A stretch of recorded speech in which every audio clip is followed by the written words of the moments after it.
السلام عليكم. هاي الغسالة نوعية الحديد، هاي دائما تتصدى من هذا المكان بالأسفل بسبب المي، فدائما الغسالة الحديد لا تخلوها بالحمام لأن تتلف حرامات.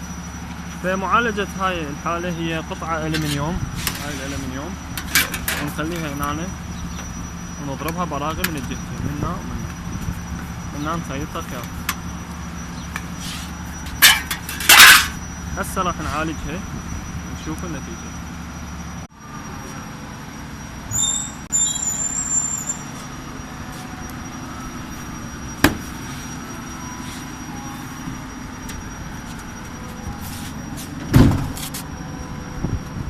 شغلة عملية جدا.